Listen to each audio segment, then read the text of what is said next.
negara termasuk BPS membuat branding para petani menjadi kelompok yang harus terus miskin, terutama petani beras. Di mana brandingnya? Ketika panennya tinggi maka harganya murah.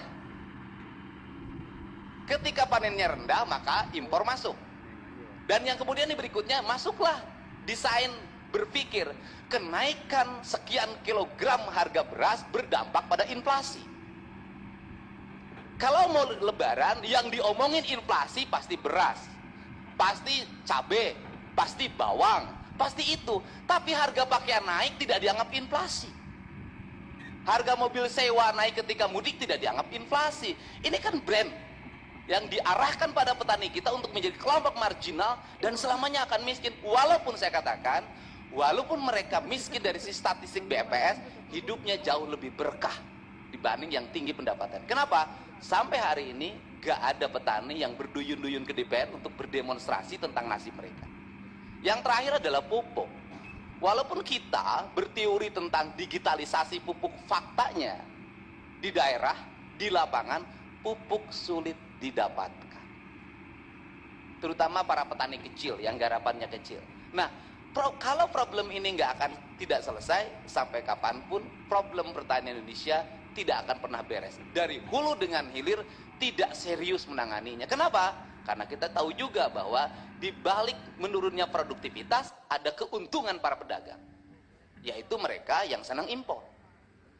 Ini juga menjadi catatan penting kita, sehingga ke depan angka-angka statistik dan angka anggaran di Kementerian Pertanian semestinya difokuskan atau diarahkan pada aspek-aspek yang menjadi kebutuhan dasar. Kalau yang menjadi komoditi yang selalu bicarakan beras, maka itu menjadi fokus utama kita, agar kita tidak ngomong dari tahun ke tahun, dari lebaran ke lebaran, ngomongnya cuma itu aja, beras, cabai, beras, bawang, itu saja. Seolah negeri ini masalahnya tidak pernah bergeser dari persoalan makanan pokok kita.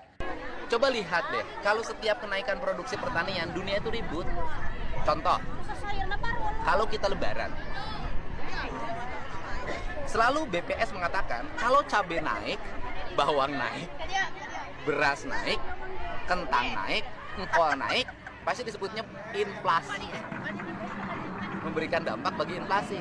Tapi harga tiket bus naik, harga tiket kereta naik, harga baju naik, ya kan?